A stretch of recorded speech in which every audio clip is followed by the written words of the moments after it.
everyone. This is James Morgan. Welcome to the James Morgan Conversation Series 2026. And I have a great guest today. He's a bassist. His name is Alfredo Lopez, and you see him on the split screen there. For those who aren't familiar with the series, why I'm doing this, first of all, it premieres on January 1st, 2026. And I've had such a great response that I'll probably have a video conversation released every week throughout the year. And the reason I'm doing it is I want to have conversations with not only musicians that I admire, some that I've played with, but also to kind of educate younger musicians that are up and coming, especially since COVID. A lot of musicians just sit in their room doing riffs all day until they get the right riff. They release it. And there's no real motivation for them to get out and lug their amp everywhere and do shows and tours and all that, because some of them are making great money, some $5,000, $6,000, $7,000, $8,000 a month just posting on TikTok and all that. But there's value in playing with other musicians. There's value in all these struggles and things you go through because it helps with the story that you tell when you do end up playing. My guest today, Alfredo, was born and raised in Chile, or Chile, I guess they probably say. He grew up in a very musical family. I want to find out more about that. He started playing an instrument around 12 years old, electric upright bass. By the time he was 16, he was already playing in the local jazz scene around town. He's got a very diverse background. I've had the pleasure of playing some music with him. Jazz, salsa, cumbia, pop, progressive rock. He does it all. He's one-stop shopping. He's one of the top calls in Southern California. And he moved to the U.S. in 2008 and 2013. He attended the Los Angeles College of Music, where he got a nice associate's degree in music. And currently, he's been touring with the iconic Frankie Valli and the Four Seasons. I want to know how that happened, so I'm going to find that out. And I'm not sure if he's still doing it, but he was in a house band for, I think, a Latino TV show. One of the things I respect about him is he sticks with his roots. Although he can play all kinds of music, he's still connected to his culture, and I really like that. He's a composer, performer, educator, and producer. And without further ado, here's Alfredo Lopez. How you doing today, Alfredo? Thanks for joining me. Man, thanks, Morgan, for having me. That was a great introduction. That Yeah. was a good one. Thank you. Man, thank you for having me. Happy to be here talking to you, and I hope we can all learn a little bit more of music and just in general Yeah. motivation and help your viewers. I believe everybody, every experience, and even though I'm not that old, I've learned from a lot of older, wiser guys that have taught me a lot of great things. So hope Thank happy to you. share that with you with Just this platform. thank you, being the older, wiser guy. Yeah. Uh, as I said earlier in the little monologue there, you kind of grew up around music. Can you tell us a little bit about your family members, how you were exposed to music as a youth, and then what kind of prompted you to actually get on the path of music? Yeah, man. I was very fortunate of growing up in a family where my dad is also a professional musician. My uncles, they're not dedicated, but on both sides, mom and dad, they either sing, play guitar, um, they paint, and like I said, me and my dad are probably the only ones that, or I have a couple cousins that have done it like professionally. Everybody else has either they play or they sing very well. So music has always been in the family, and my grandfather on my mother's side, he used to, play a lot of Earth, Wind and Fire, uh, Oh, a lot of Steely Dan, a lot of Pat Metheny, wow. my uncle. So I had that. It was a normal thing going to their houses, on a Saturday when my grandfather was blasting Earth, Wind and Fire is amazing. My uncle's Pat Metheny and that type of music. So it came very natural, I guess, for me to like start playing an instrument. And how I started actually playing was my uncles were going to a Christian church, and small church, and their bass player had left. So they told me, when I was 12 or 13, they were like, we need a bass player. Do you want to join the band? And I'm like, okay. So even though I was a frustrated drummer because I always wanted to play drums, and and I didn't have a drum set, but there was a bass in the house. There was a bass instrument. So it just kind of came, natural in that sense. So and once I joined the band, I never stopped playing. It was like a first love at first sight, and till this day, man, I stick with it, and then from one moment to another, it became my profession, my life, Yeah. and and So and that's. you're in church playing. Were you taking lessons at the time, or were they showing you how to play physically? Because you probably didn't read at that time or know the No, songs. my uncle had taught me a little bit here and there. Yeah. And then I started taking private lessons from my teacher. Very Okay. grateful because I had an electric bass. Okay. And then one day my dad goes, when I was like I think 14 or 15, he says, I think it would be great for you to start learning upright because it would just open more doors for you. And I took his word, and this is all in Chile. I went to Yeah. the conservatory of the University of Valparaiso. And I knew that, but I didn't want to say it because I knew I wouldn't say it correctly. yeah, um, and so I started, studying upright for 3 or 4 years, and I did the whole, classical thing. I joined a youth orchestra, Wow. even though like I said, I grew up listening to all these funk jazz bands and so my inclination was always learning how to play jazz and wanted to do jazz. My teacher was like, no, you gotta learn classical first, and which I'm super glad I did that because that's where all the intonation techniques of an Chart upright. reading. Yeah. Yeah, yeah. So I learned how to read, Yeah. very early on. Like I think I was 13 when I was already, diving in that world of reading music, and so yeah, that's how it all started actually. So how Uh, did you transition from that to kind of in the jazz scene? Were you just sitting in with bands? Were you with just one band, or how was that about? well, my electric bass teacher, he was kind of more of a pop guy. So he taught me all of that, what the electric bass, and or more so technique and foundation more than styles. Yeah. Then when I started taking lessons with my upright teacher, he was a jazz player. So he kind of introduced me to the whole jazz world, and recommended me to sit in with bands.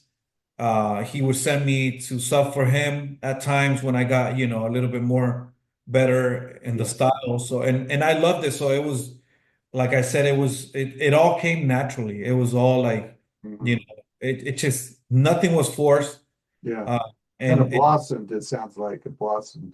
Yeah, yeah, I loved it, from Yeah. standards fusion, and that's what I kind of evolved it to. Right. Uh, so yeah, so it was I'm blessed, I gotta say, man, because I have a lot of friends that, or many times I hear, my dad didn't want me to study music and I went behind his back, or my family wasn't supporting. No, I had, all the support from my family, that entailed to kind of make this a Career. professional way of living. Yeah.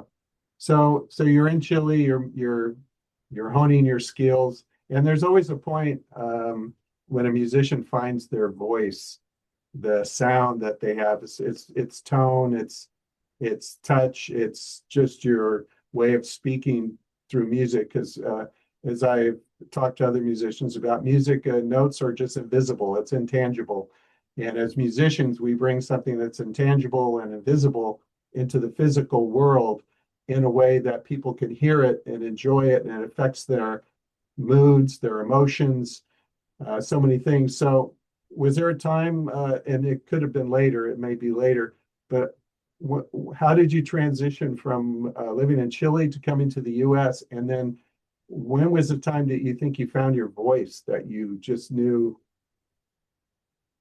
you had your voice? Well, I think that happened when I was in Chile.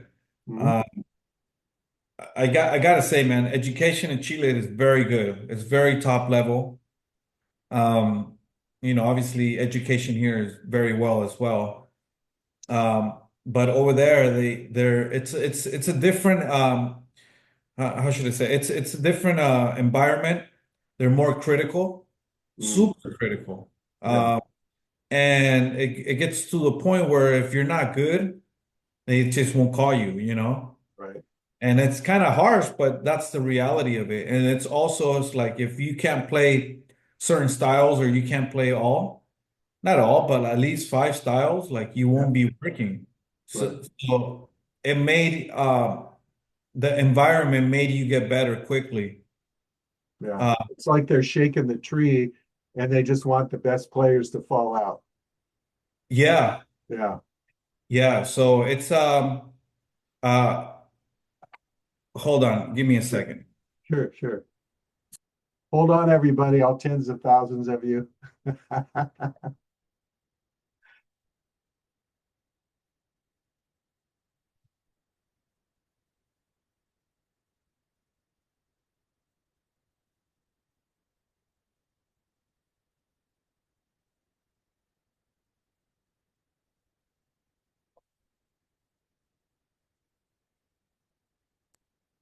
Sorry, I just needed somebody to go through Sure, here. sure. I mean, I have a lawnmower coming my way, so. Yeah. So go ahead. So yeah, so the process of coming up, it was kind of critical or demanding, if you will. Yeah, So I had, I really got into it. I had the bet I dove into it hard. So that was my life for several years, right. learning. And also it's like, you gotta consider that Chile is down in the south, and you don't get many books or audio. So it's like you have like the real book. I had like the copy of the copy of the copy, Right. so it's like whatever you had, you tried Coveted it. it and you took care of it and Yeah, you exploited, you know what I mean? I have so many books now that are like, the originals, but back then I had many copies, and you learn how to, I don't know, I guess it's when you have less, you put more effort into what yeah. what you And you learn. you have more of a reverence for it too. Yeah, Yeah, and I also grew up where in the time when it was like cassettes, like CDs were coming out. yeah, So it was like going rewinding the cassette. yeah. So all of that, man, it was an education itself, ear training and so yeah, does that answer a little bit of your Yeah, question? I'm just getting to where how you found your voice. I always say Oh, you that's find, right. yeah, Well, I'm still, I honestly, I think I'm still searching for that. But I do have, I think by finding my voice was getting married to certain style or certain mhm, musicians that I admire. right, And then once you take time and learning that, I think that's how you learn things. You learn how to play is from other people that have done it before. Like you're in right. my case was Jacko, to Who many was Jocko. so again, I always tell musicians and younger musicians maybe watching, it's you really find your voice, I think, when you're playing with other musicians in an improvisational sense, because you're put on the spot and you just have to flow with whatever's happening, and you find your own tone. And some people find it later in life. I know I did. It took decades. But when you're playing with uh, musicians, like you said, you're listening to all the CDs. Was there a musician that had or a bassist that had an impact on your life that just really sparked, gave you the, the food Yeah.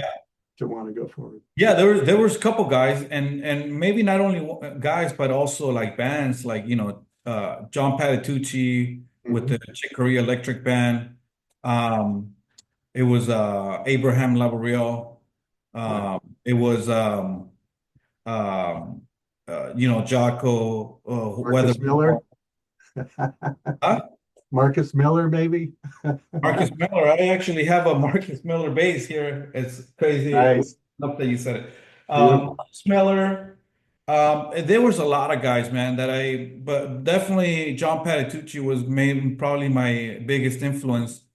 Um, just when I discovered it, it was just a whole new world. Anthony Jackson as well. Yeah. Uh, Ray Brown. Uh, Mhm. you know. And all those guys and Charles Mingus, Yeah. many of those players that had profound influence on me. So what I did, I think my teacher told me, he's like, well, if you want to play with like somebody, mimic them, imitate them, everything so that's what I did for a couple years. Um, with several of these guys that I mentioned, and then I kind of started drifting off into like probably like you said, trying to find my voice, learning my own, mixing things Mhm. with what I've had to learn from them, what I had learned not only from bass players, but from trumpet players, Mhm. saxophone players, Yeah. uh, Michael Brecker, John Coltrane, Miles, and all those guys and many more. So I guess like I'm still maybe finding my voice, but it's definitely started with foundation from people like the people that I just mentioned. Yeah. Right. So you're establishing yourself in Chile. You're doing the work, and then you come to the U.S. What was the motivation to come to the U.S. and I guess Los Angeles in particular? So how did you transition from there to the States or Los Angeles? And then I guess you attended school, but was it difficult when you came here? Did you know the language at that time? Were you speaking English? What were some of the obstacles and how did you find footing over here? Yeah, well, I came because my like I had mentioned to you, my father is a musician as well. Right. And my dad came many years ago in the 90s. So then there was an opportunity for me to come here. We did all the legal paperwork. And so it was 2007 where I was studying in a university up down there in Chile. So I had to come by 2008 Right. for legal reasons, you know what I mean? Mhm. So which it's a blessing in itself, right? Come here with legalized and everything. So I had to come here in 2008 because I had the opportunity of had getting a green card and residence Right. and all. So then I always wanted to go to Berkeley. That was kind of like my dream. Right. So when I got to, so I came here in 2008, and then I applied for Berkeley. I went down there to Boston in 2009, and I had,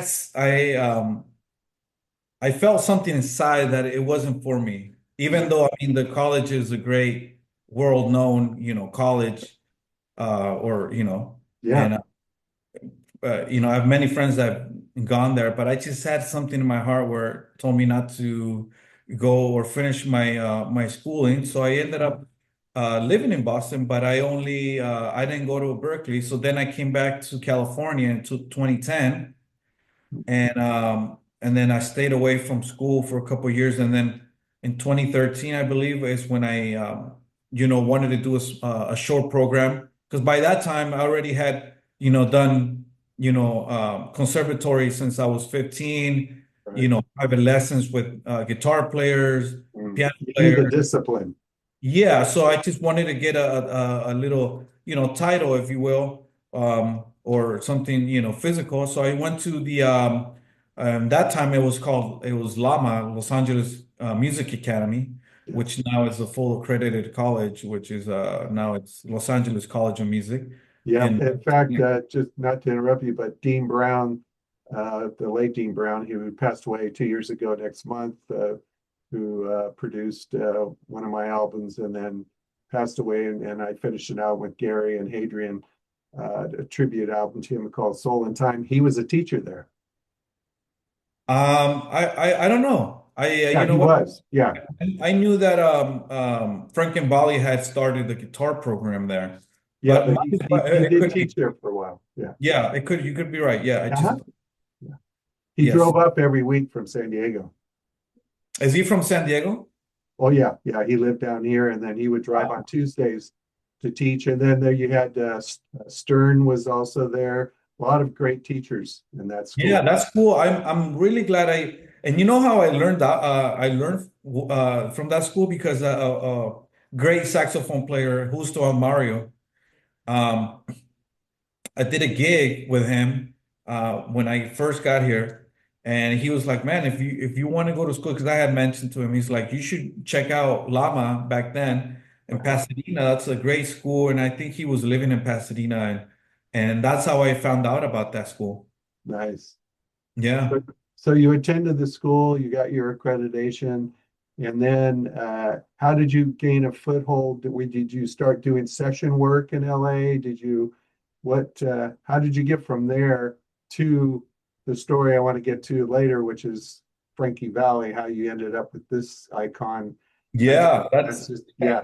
So well, how did you get a foothold? Were you a session musician? How did that evolve? no, I think well, school is good for I think a couple things. But mainly it's also really good for networking.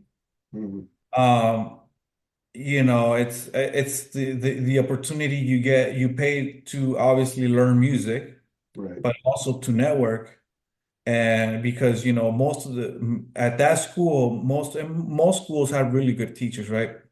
Um, so at that school, I met great teachers. One of them that turned out to be, I'm very close with him, mentor, and he's a great drummer named Joey Heredia.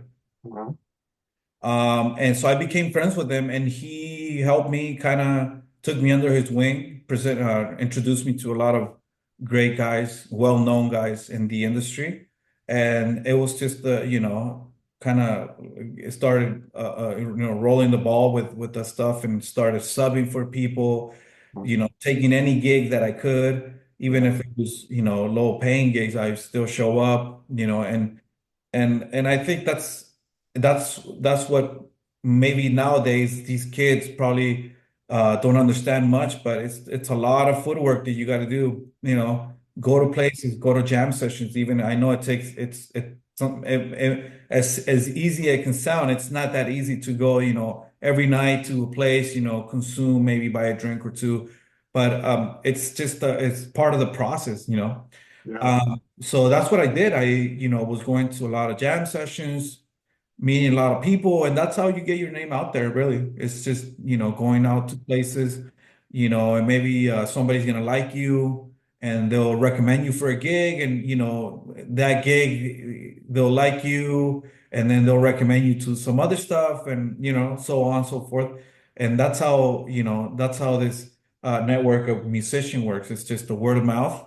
Right. You can be the greatest player, right? You can come here being great, but if you don't become friends, and if you don't, in the Right. hang, because at the end of the day, when you're touring, you know, you that's the music is kind of like the easier part. Is the hang is Right. where you want to be with people you can hang, and that's whoever's gonna recommend you is gonna know that you're gonna be able to hang with the guys, be Right. cool. You can hang well. Yeah. You can hang, yeah, Yeah. Yeah. yeah. Yeah. Uh, And so, you know Nathan Brown. I know of him. Okay. He's like you. He's known for being very congenial, shows up, does the work and this and then that's what musicians want. They don't want to have to deal with excess stuff because obviously time is money when you're recording, when you're Yeah, rehearsing, when you're doing sound checks, everything. You just want to be So you're doing that, you're established yourself. And then was the TV show thing, what was your next big break that you felt was kind of a break for you? And then, chronologically up to Frankie. Yeah, so I was doing before the pandemic, I guess we can say, I was working a lot, like maybe 6 days a week, corporate bands, bar gigs, Mhm. original projects. I was doing it all. And then 2020 came around. And by that time, from when I graduated Lama, I also got hired to play with the students. So I was part of, the staff there at that school. So I worked up until 2020. Wow. And then I 2020 came around and I got called to be a musician in the house band of a Latin TV network called Estrella TV. Uh-huh. So that was cool because I had done some TV work in Chile, but it was kind of a short-lived. But then here I did it more like, constant, and it lasted for 2 years. Wow. So when that gig kind of ended, and when the show ended, um, it was we were into the pandemic, and I had most of everybody had no gigs, Right. or little few gigs were coming back, and so I finished the TV show, and then like a week later, I got a call to play or yeah to join the Frankie Valley. But by that time, I already had auditioned for that band several years ago. Very Rick Fiorabracci, great, amazing bass player, very well known, established. He's the one that recommended me into for that gig. Wow. So that's how I ended up getting that gig. It was mainly through Rick. Right. So one of the things which is good about gigs like that is that you learn the discipline of being on time, schedules, Yeah. travel, touring. It's another world other than just going to a club, going to a gig, subbing, that kind of a thing. How was the adjustment for you? Was it easy for you to get into the regime of having to tour? Was there an adjustment period? Yeah, I mean, there was an adjustment, and I can definitely say that touring is not for everybody. I know it sounds like it's like the pinnacle of, it's like, oh my God, touring, but it's like I said, the music part is the easiest thing. I mean, the Yeah. music, you play the same music every night, and you can play that in your sleep, you know what I mean? Yeah. But it's the adjusting of time, the different, time zones, Yeah. sleeping in different hotels every night. Yeah. Well, I Wait. know, I know to your point, I was talking to Gary Husband a couple days ago, and we were talking, and he was saying how when he joined what's called the Sid Lawrence Orchestra in Europe, he was 16 years old. He joined as a drummer, and he was on TV and every night and all that, kind of like you. But they would tour, and sometimes to get to place, he had to sleep on a bench in a train depot because the depot was closed after midnight till the train came in the morning, and lug his stuff onto the train, take the train to another train to another train to get to the. It's that's why they call people that tour like Larry Carlton is. They call him like the road rat. Yeah. It's a hard life. But so you adjust to that. You're doing that now. I know when musicians are at home, they have a practice regime. They'll play 3 hours a day, maybe 3 to 6 or whatever the time is. And now when you're on the road, I understand when you're on the road, if you're traveling, and then when you have to do the sound check, and then you play that night. So maybe you've done an hour to however long sound check, and then you play 2, 3 hours that night. Uh, do, do you have a practice regime that you do at home? And then when you're on the road, do you just play when you do the sound check and that, or do you practice in between or just warm ups? How does that work? Yeah, it's that's a good point you brought up. Like, because I remember when I got the gig, I was like, to me, it's kind of like the first real tour that I had been. I had done, spot dates here and there, but nothing like this. So I was like, you know what? When I'm gonna try to practice every day if I'm on the and from day one, I never practiced. It was just so time consuming. And everything goes by fast. That's the thing. It's Yeah, like, you think you're gonna have 4 hours, but those 4 hours, you're eating or maybe you go out to see a place you've never been to. And then next thing you know, it's time to get dressed and showtime. And then by the time you're just tired and yeah, um, so you don't want to, the last thing you're thinking of is practicing your scales or whatever or whatnot. yeah. Sometimes where I had to pick up the bass was maybe to learn repertoire for different gigs Uh-huh.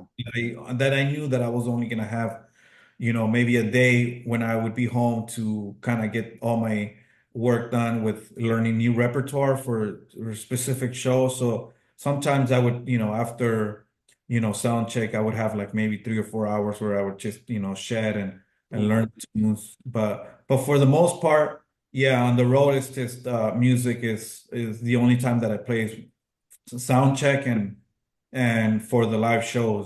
Now at home, I try to have more of a routine, if you will. Yeah, Um, but it's kind of, it's my life, man. This is what I yeah, do. It's not like 9 to 5. It could be, sure. not it could be from, 3 hours here, and then I'll take a rest, I'll go outside, do something, and then I'll come back and Right, keep playing. So but yeah, it's if you can get a routine, which right, I definitely agreed on doing, it would be it's super good for you, you right. know. But Yeah. most musicians don't practice that much. Even I know Pat Metheny would just do warm-ups, and he wouldn't even do scales. He would just do finger stretching Yeah. stuff that doesn't even sound right, sounds out of key, but didn't matter because he's doing 6 fret stretches and that kind of thing. Now you were saying that you're doing some recordings, and you can let people know if you have any recordings out, posted anywhere, but also when you're writing music yourself, when you have time and you're not touring, you're not playing with other people, what's your writing process? Do you do rhythm first? Do you kind of write chords? You come up with a riff, or how does your composing process? What's that like? Yeah, I'm very excited that this upcoming year in 2026, I'm gonna be releasing my first album with tunes that I've done over the years and Right. uh, Uh, so I think my writing process probably starts with maybe a melody, Mhm. uh, or maybe a riff or something that's stuck in my head, and then I just develop it from there. I had a couple bass lines that it was just like maybe 3 or 4 notes, and that got developed into a whole song. Right. Um, and that's how it really starts. It kind of comes and goes for me. I think when I was younger, I kind of was more into the writing aspect of it. But Yeah. now, because I had more time, it was just the school and me practicing. And now that I, have more responsibilities, it's a little bit harder because I have more things in my mind that I have to take care of. Yeah. Uh, Life. Life, exactly. So, I had this riff for a couple years, and then I just one day, I just developed the whole tune, or I can, have a motive, of a melodic motive, and then I just put it away, and then it just, I'll wake up several months later, and it just be like, oh, I have an extension or something I can add to what I had, put down months ago or years back. So Right. it's kind of like that for me. Now, You do you know, have a home studio? Do yeah, you, and do you play keyboards a little bit? Do you come do stuff there? And yeah. With all the school that I did, I was able to learn, a little bit of piano. Not, right. I wouldn't consider myself a piano player, but And the enough. drums. Huh? And drums. Yeah, yeah. I mean, again, I had to learn a little bit of guitar. The school that I was that I went to in Chile, we had to learn piano, guitar, and percussion and drums. Wow. So, I have a little bit of knowledge of on those kind of things, Right, right, And the theory behind it, it's I guess you can apply it to any instrument. right. It's, like, So you're coming out with an album. I was just talking to a guy named Reza Khan, guitarist. He just put out an album with Bob James and Jimmy Haslip, a bunch of people on it. And he was asking me about a song he had, if he should release it in a certain genre. And I just started a record label, which I mentioned to you before we went on JMJ Records. And I did that because right now the record companies aren't really doing acquisition of younger individual players as much as they're doing for catalogs and things. But one of the methods that I've been using, like someone like Niels doesn't, he'll come out with a full album. I use what's called the waterfall method, which you may have heard of, which is basically every 6 weeks you come out with a single. And then when you come out with that single, it gets a certain amount of analytics, spins and plays out there in the world. If you release it through a distribute CD Baby or whichever. And then what happens is after you have maybe 10 or 15 songs, however many you have, you take all those songs, you put them on an album. Then all those numbers that you had on all the singles every 6 weeks kicks in, the album actually gets all those numbers. So when you come out with the record, you already have, if you had 10,000 plays for a song and you had 10 songs, all of a sudden you come out with your album, you have 100,000 plays already.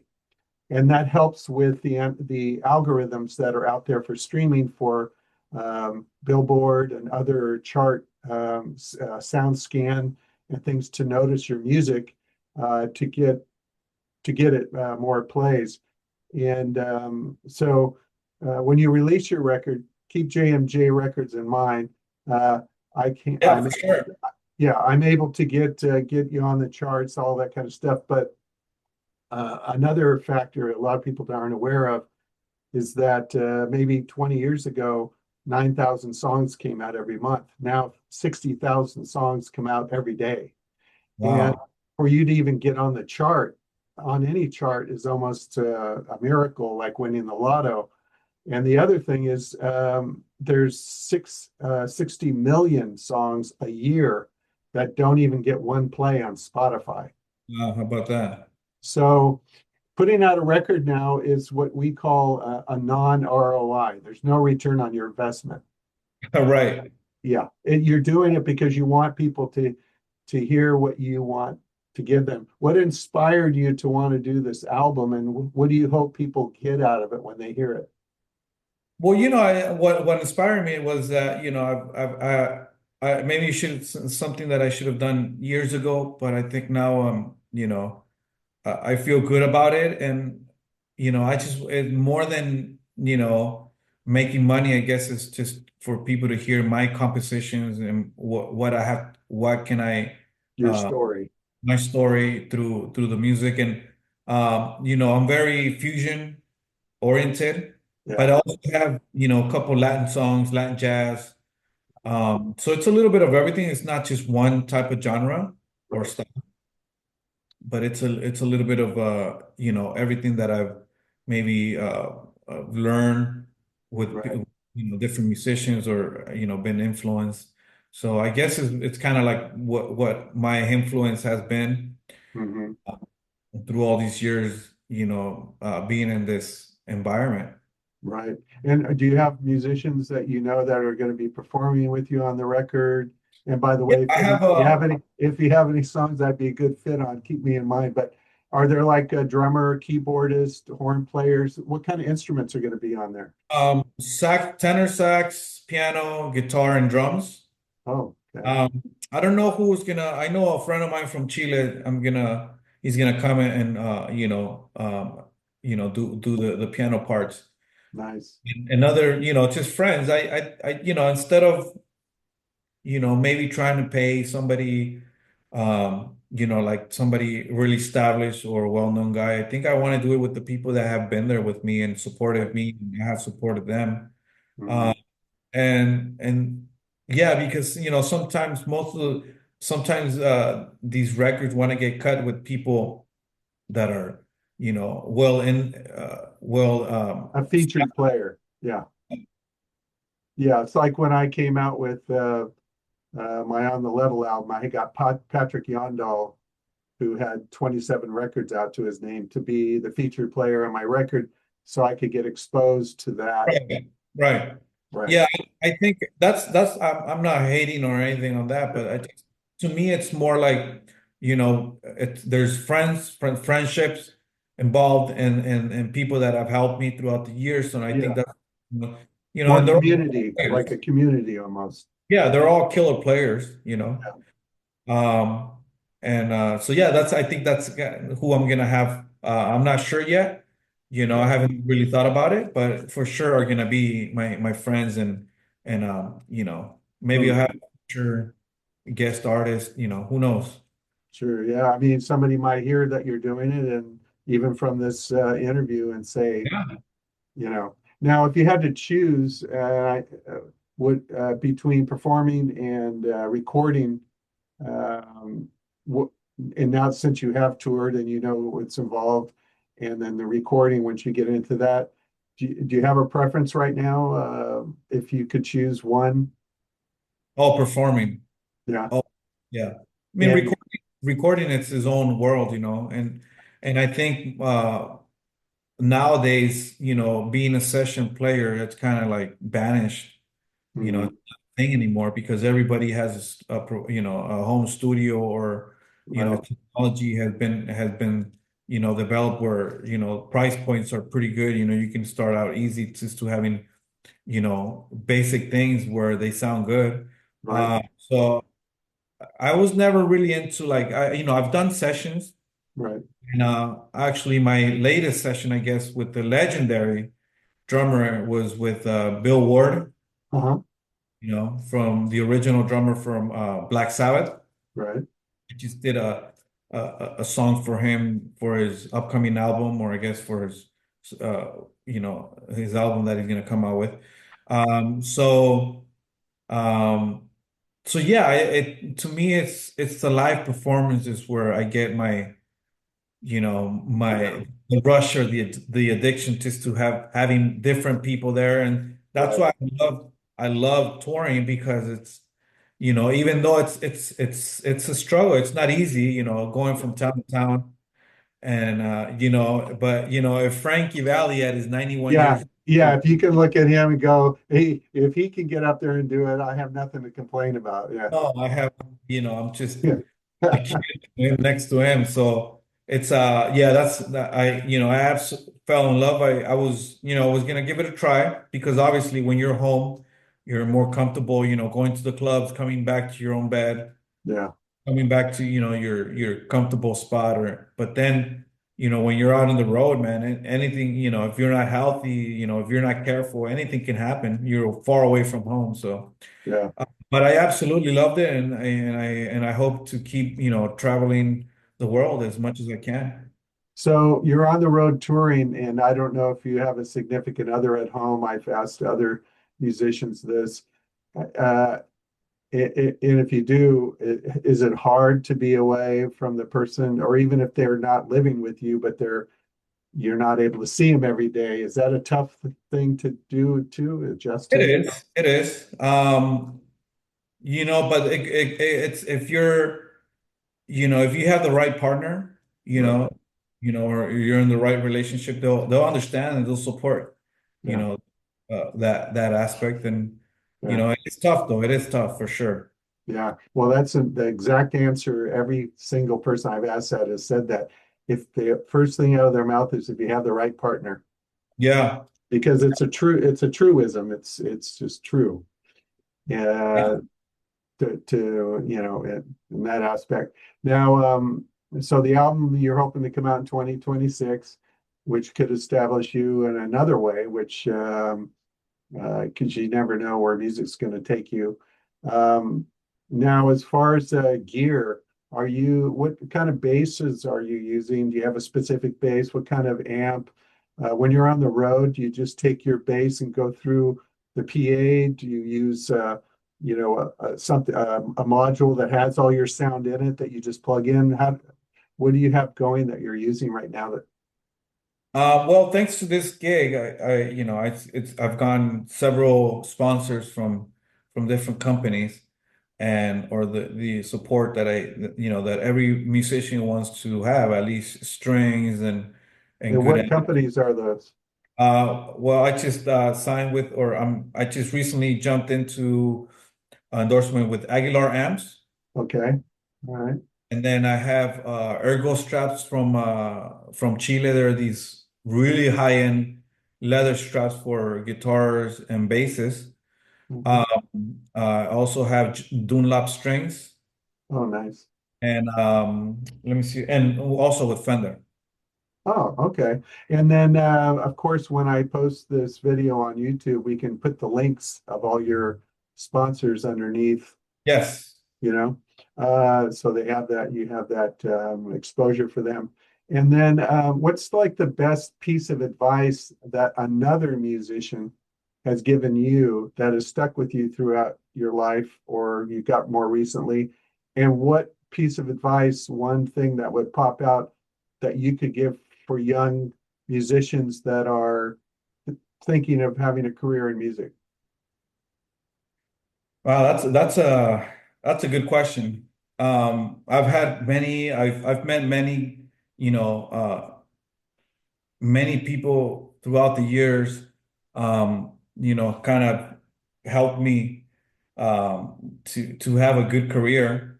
Um, because I did start with the music pretty young, or even though people have started younger, but 13, 12 years of age is pretty young. Uh, Mhm. I've had many good advices. I think probably the best one is to keep yourself, working, is to be very professional. Mhm. And it doesn't take that much, but just, be on time, learn the music, and be cordial with other people, and that'll keep you working. Because, at the end of the day, if you want to make this a career, you gotta, you're gonna have to work. That's how life works, right? Paying Right. bills, and turning into something that it could be a hobby and into a profession. It's not easy, or else everybody would do it, right? Yeah. So I think the best piece of advice that I've gotten is just to kind of, be very professional about it. Show up on time, learn the music, and be nice, and then you'll always be working, Right. you know. Well, that's a tough environment to do that. A lot of younger musicians may not know, and a lot, maybe even working ones, it's because especially if you're a side musician like a drummer or a bassist, because you're dealing with different people all the time. It's like being an actor. You go shoot one movie, you're around a whole nother set of other actors and support crew. Then all of a sudden, a couple months later, you're doing a whole nother. And so you have to learn to be cordial and interact with all types of people from Yeah, all man, walks of life. it's not easy because you're not going to be likable to everybody. Right. Yeah. But bass and drums could also be a leading instruments these days. Of Uh, course, yeah. But most of the side work yeah. is bass and drums.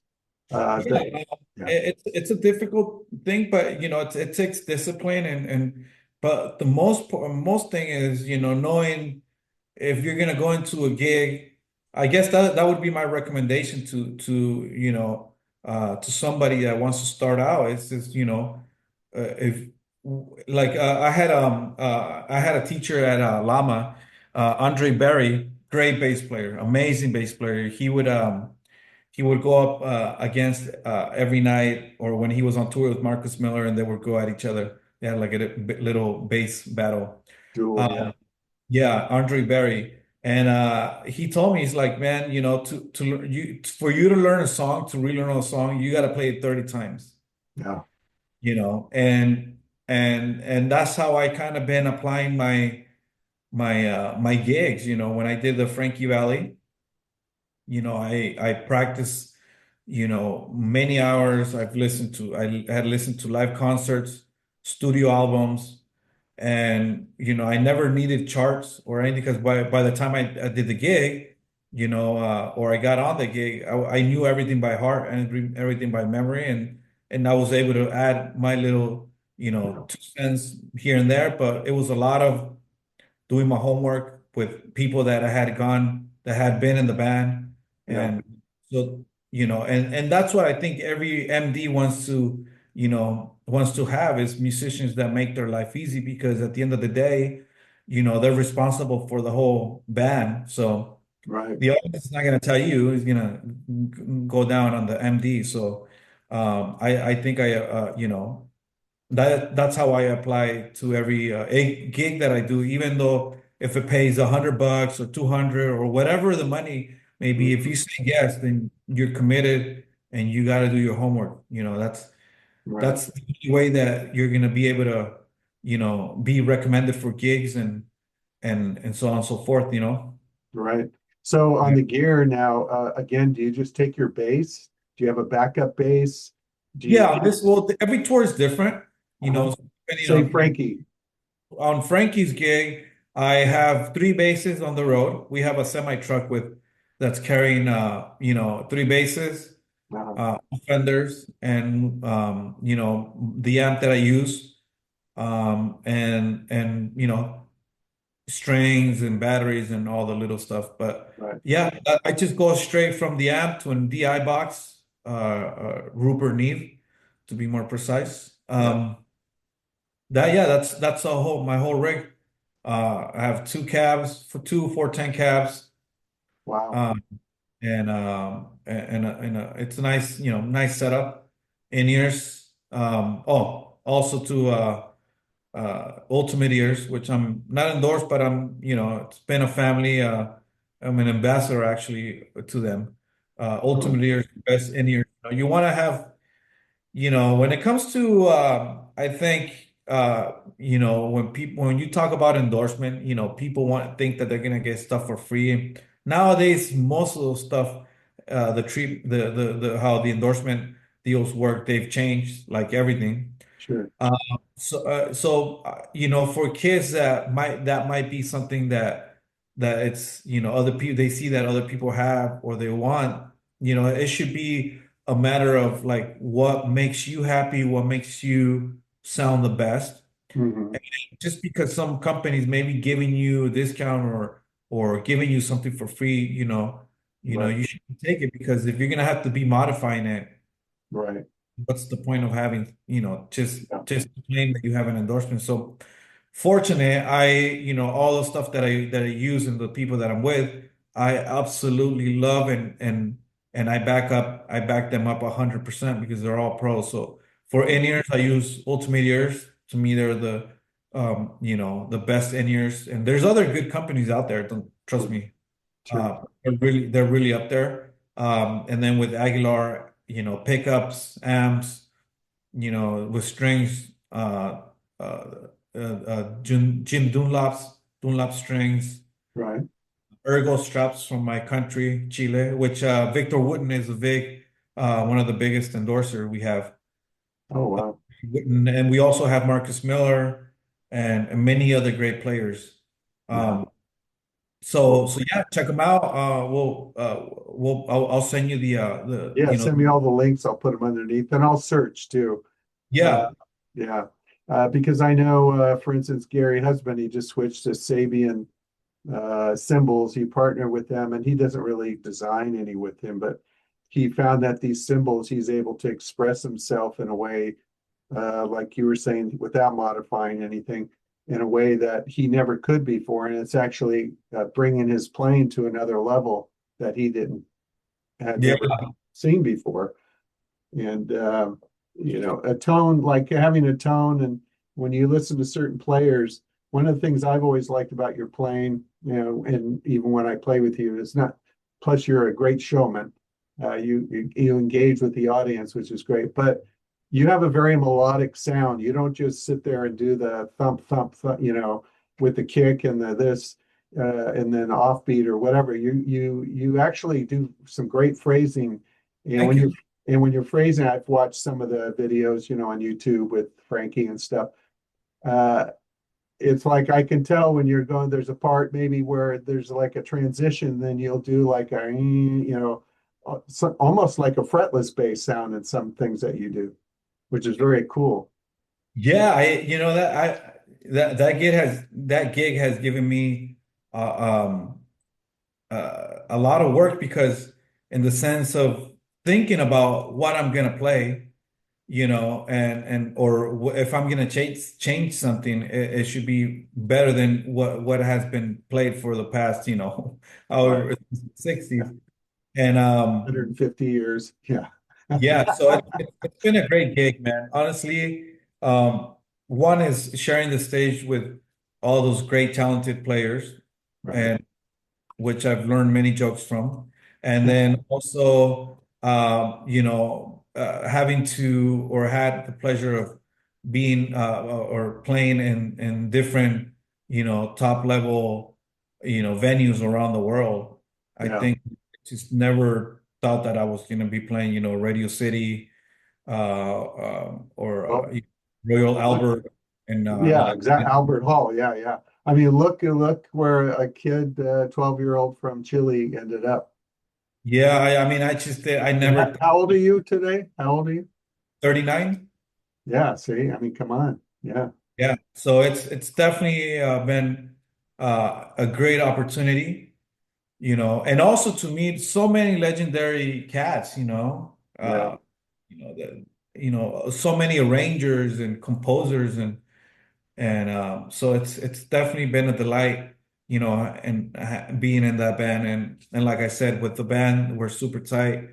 Great players. Carmen Grillo from, he played with Tower Power for like 10 yeah. years.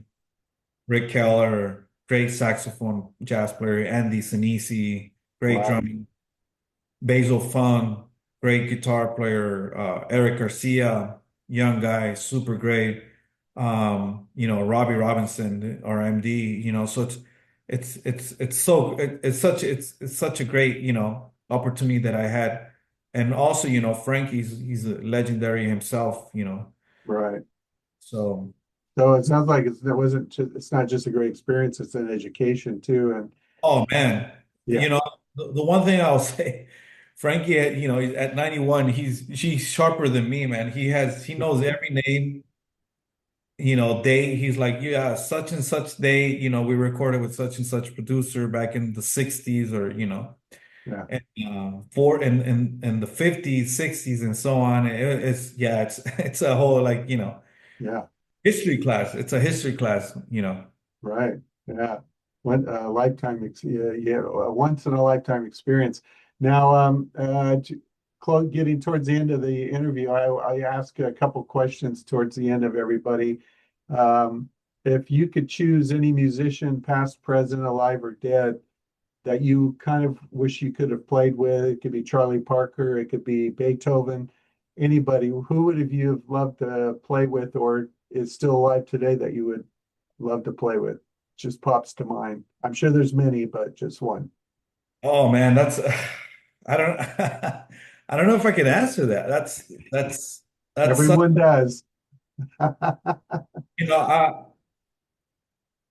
yeah, let me see. I think I'll give you three okay, I think more than wanting to play because I can name you three right off. or meet or even meet. Yeah. Yeah, I think more of playing, I think I would have loved to be there in the presence of Charles Mingus and just kind of just learning him or just seeing how he operated. Um, Scott LaFaro, um, Bill Evans, Hmm. uh, you know, just to be like in their presence. I would have loved to hang out with many of those guys. Jocko, I Yeah. would love to spend, a week with them just to kind of like see more than, just to watch him, Well, see. you probably would have been drunk half the time if you had met him. So, Probably would have chosen the earlier days. yeah. Uh, Well, he yeah, passed away at 27, you know. yeah. Did he die at 27? Yeah. Oh, he's He enjoying. fell downstairs in the back of a club and hit his head. Yeah, yeah, very unfortunate, left way too soon. Yeah. But yeah, I mean, I would love, It Scott sounds like Henderson. you'd like to be in that era of when those greats, the Miles, the Coltrane's, the people that were the pioneers of jazz, really. Yeah, and also, Scott Henderson is one of the guitar players that Oh, I yeah. absolutely admire, and Yeah. I've met him a couple times, and that's why when I met Joey, I know he had done the Tribal Tech album. I was just like in awe, I never thought that I would become friends with him, and you Right. know and learn so many things from him. Yeah. Yeah, So, Gary. Yeah, there's many guys, man. I don't think I can say one name. yeah. Um, Alan Holt. Can I tell you a story with Alan Sure. Holt? Yeah. Very Take short your time. story. Yeah. I Take your time. one time I was in San Juan Capistrano. This maybe was 20 I want to say it was like maybe 2013, Uh-huh. 2012. I was doing a country gig at the San Juan golf course. And it was a Sunday afternoon. We were doing sound check. We were getting ready to, play for a couple hours. It was like maybe 3 or 4. So then I see this guy with sunglasses with the plastic bag walking out of the bar. And I was just, noodling around. And all I see this guy. He was the only one that walked out. And I was like, I told my friend, I'm like, man, that guy looks super familiar he looks like Alan Holsworth. And then I don't know why I yelled out. I said, Alan Holsworth. And then he turned around and it was him. Uh, It was Alan Holsworth. And he happened to be there eating or whatever. And I guess he he was lived, probably playing at the Coach House. huh? I think he was playing at the Coach House in 2013. Well, I think he lived there. I think he lived in No, San Juan. he lives in Vista. Oh, okay. Well, I don't know if it was the time that he was playing, but he was there, and it was so random that just Yeah. that was the one thing that I like about being in this country. It's just like you can be Run playing into the anybody. random places, or like one time I was walking down this famous avenue in Boston, and Bobby McFerrin was eating lunch or something. It was just like so random. Yeah. Yeah. Yeah, he's amazing. Well, no, it was Alan because I actually I had a band dialogue project, and Max was the owner of a club called Brick by Brick in San Diego, and Alan was going on tour, and that was the first stop, and then um, I think it was probably at the end of January, and it was Donati on drums, and they were starting out there, and their next stop was the Coach House in San Juan Capistrano. Um, Okay. yeah, and I had never.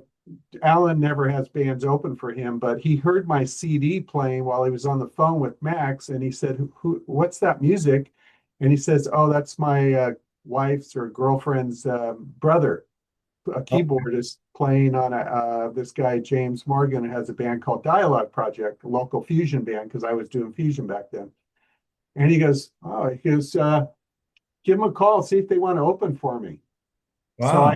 so I got a call, and we ended up opening for him at Brick by Brick. I got to meet him and I got to move his pedals out of the way so I could put my pedals down, because they left their setup in front. But the keyboardist that played with him at that time, a young guy, blonde guy, really good, he ended up passing away on that tour. Oh, wow. And he was only in his 20s, I think, late 20s. But yeah, Alan was a great guy, really friendly, wonderful guy. And then I ended up seeing him again at a music store. We ended up playing acoustic guitar together in the acoustic guitar room. But yeah, you never know who you're going to run into. It's a small Yeah. world too, because I'm starting my new label and I'm getting already calls from people all around the world. And one guy is a guitar player. He's pretty popular in France. And they contact me. His manager contact me. I have a Zoom with him this week. And it turns out that my fiance, who lives in France and comes out every 4 or 5 months to visit, knows him. Oh, wow, what a small world. What are the chances of that? And I Yeah. was like, because I told, I said, oh, have you heard of this guitar player? She goes, oh, I just had coffee with him like, 3 weeks ago. Oh, wow. And so, yeah, the music world is a very small world in Yeah. a lot of ways. But I think to me, everything's about vibration and frequency and what you draw to you, how you are as a person, your character, your karma. And I think I've been fortunate, and you have too, obviously, from your story. You draw the things that the universe, the source, God, whoever gives you those things that you need to keep your journey going and keeps validating who you are as a musician. It keeps you inspired and keeps you playing. And it's like one small miracle after the other. Yeah, Yeah. you just gotta stay, prepare. I think these days when somebody gets lucky, I think to me, luck is when the opportunity meets, when preparation meets the opportunity. Yeah. And you have to be ready. I tell a lot of people, you have to practice and do work on or do the work. So when that call comes, you're ready. I remember talking to Dean Brown, who again passed away next month, 2 years ago. He got the gig with Billy Cobham and 30 years ago, and he was saying that someone recommended that him as a guitarist. He lived in New York, and he got the call to come down and audition. And just as he's walking out the door, he got a call that it was canceled. So he went out and bought a 12-pack of beer, drank about half the 12-pack, and then all of a sudden he got a call. Billy Cobham wanted him down there in 20 minutes. And here he is drunk, just smoked a couple joints. Nice. And he went down there and he said they put a chart on two mic stands 9 feet long that he had to walk up and down while he was playing. And he did it. And then Cobham walked out of the room. He thought, oh, I don't got the gig. Cobham walked back in and said, what are you doing for the next 6 months? So you just never know when it's going to come. Yeah, yeah, you just gotta stay prepared and it's but also, I think for young people, keep in mind that, it's not only shedding, your house, but it's also it's a communication, thing with Yeah, musicians. You gotta communicate and because when you do a pop gig, you're not gonna be applying none of that, So it's learning how to play with other people, with drummers, in this case, in my case, as a bass player, you yeah, know, having a good pocket with the drummer. And yeah, you can obviously do little runs here and there, but I've learned too, when I was young, I wanted to play every single note and many times, people would, certain yeah, people would tell me like, hey, and the ones that care really tell you because the ones yeah, that don't care don't tell you and they also won't call you again, but the ones that do care, they'll be like, hey man, you're playing too much.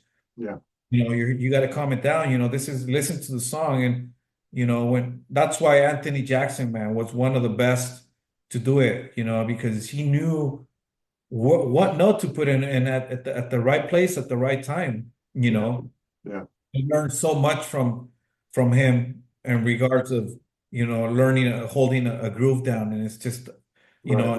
the guys that you want to go to, if you want to learn how to play certain style, you want to go to the guy who does it the best. In this case, Jaco, Patitucci, all these guys, Marcus, Yeah, to me, they did it the best, and that's who I went to look for. And I was listening to them day and night, yeah, and then once you feel comfortable, you start branching out to doing your own stuff, but you already have the fundamentals, the concept, mhm, and that's how you grow. I think it's and nowadays I'll hear somebody younger, I'll hear something that I like, and then I'll apply that to my playing, and next thing you know, I have something new, and it's not about copying or it's yeah, about learning. The music is out there for everybody to learn from. So I could be learning from somebody super young or from somebody super older, but I'll still be learning. And then from what you learn, you'll develop your own voice, and then somebody else can learn from that. Right. Um, so yeah, man, that's what I love about this. It's a never-ending thing. Yeah. So I'm You can still, do it. Charles Lloyd, sax player, is an 85 now, and he's still touring. And Frankie, yeah, it's something. yeah, Yeah, but there was a guitar player I interviewed or had a conversation with, Tom Ohlendorf. He's big in Europe area, and he said the best piece of advice someone told, but he took it as a insult or a criticism. I think he said at the time because he was young was, "Hey, man, you don't have to play so much. You don't always have to play. Just take yeah, allow space in between." And that's one of the things I think Miles Davis really had a grasp on. He knew about the space in between. And yeah. I mean, silence is could be part of a solo too, you know. yeah, Um, and yeah, and it's not easy. I mean, it's easier said than done, but that's why you practice every day. You want to get, you right. know, you want to take time with it because you can learn scales, you can learn different phrasing or. Yeah, But at the time, to apply it, maybe you're in a live setting, you got many things going on, distraction and whatnot. It's different from playing. So that's that's why I recommend everybody to go out there and play with, and it's just the thing that you got to do. There's no ways yeah, around, yeah. to Well, getting, there's so many different paths, and I would say I can, say honestly, because I've played and listened to a lot of bass players, I put you right up there with anybody that plays because someone isn't known out there like a Marcus Miller or Stanley Clark or whatever.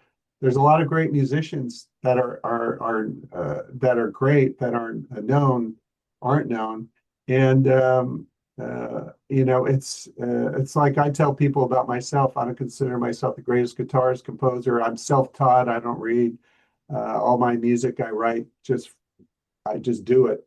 Uh, but I'm good at marketing. And because I'm good at marketing, I was able to expose myself to a place. So however you get yourself there, it's everybody has a different path. But but at the end of the day, it comes to just having a voice and being able to tell a story with your instrument. And one of the things that, especially listening to watching a lot of YouTube videos with you and playing with Frankie and other things, you have a voice that stands out. It's not buried at all. And I yeah, like that because if it was buried, to me, that's almost like there's no story there. yeah, yeah.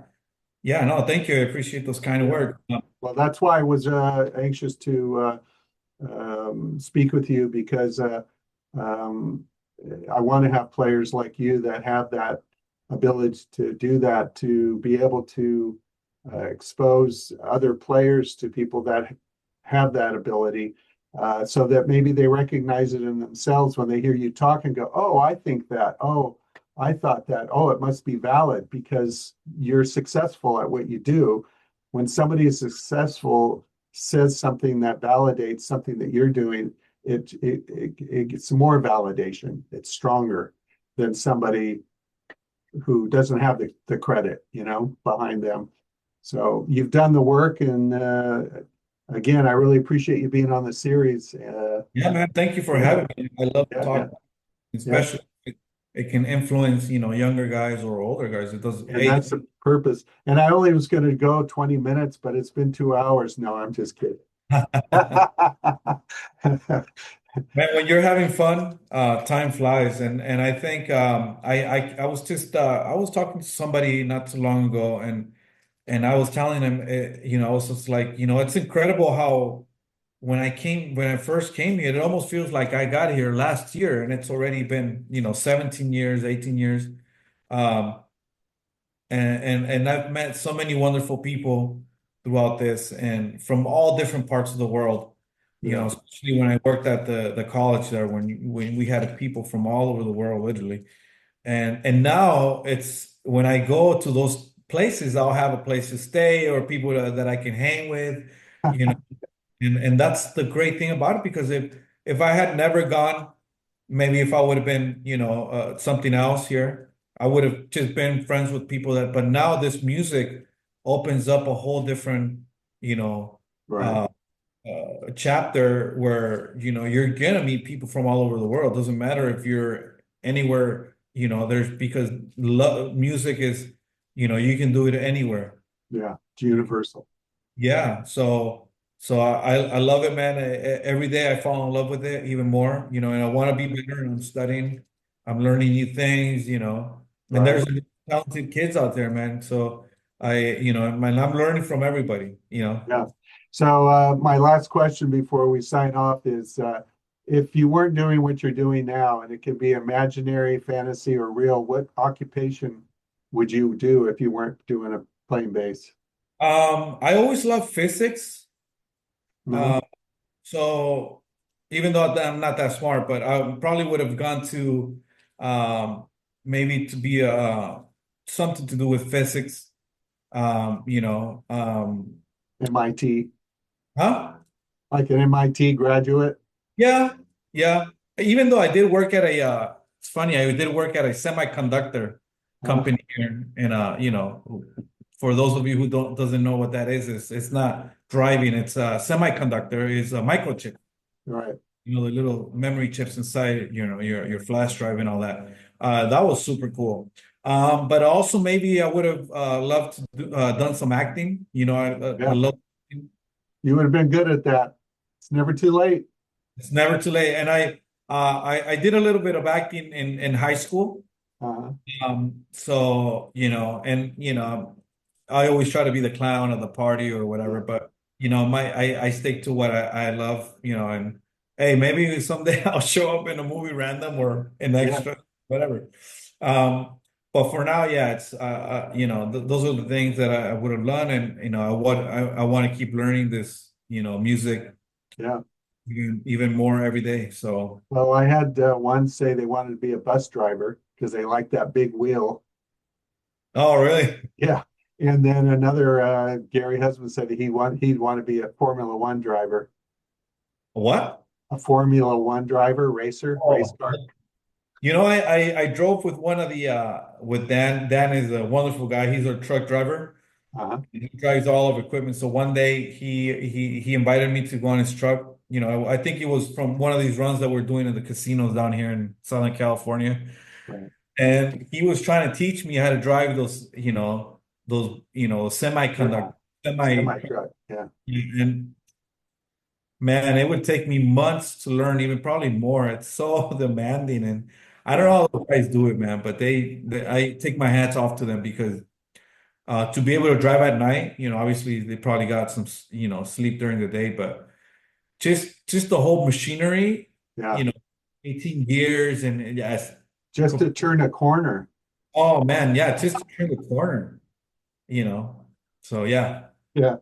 All right, man. Again, thanks for showing up. I appreciate it. And hopefully we'll get to play together again sometime. Keep me in mind for a guitar label, keeping me in mind for any guitar work. And also, I'll make sure that I put all links underneath your video. The video comes out March 8th. To anyone who's watching, if you're a member of this James Morgan Jazz YouTube channel, you can view it now. And if, of course, if you want a raw footage for yourself, let me know. I can always transfer it to you uh, to watch, or you can just wait till it comes out. All right. So again, thanks. No, thank you. And funny enough, this morning I was talking to Nathan Jack. So he Jack said, Nathan. oh, yeah, Jack Nathan. So Yeah. Cool. All yeah. right. Take care. All right, you too, man. Thank you, and hopefully I'll see you all soon. Yep. All right. Bye bye.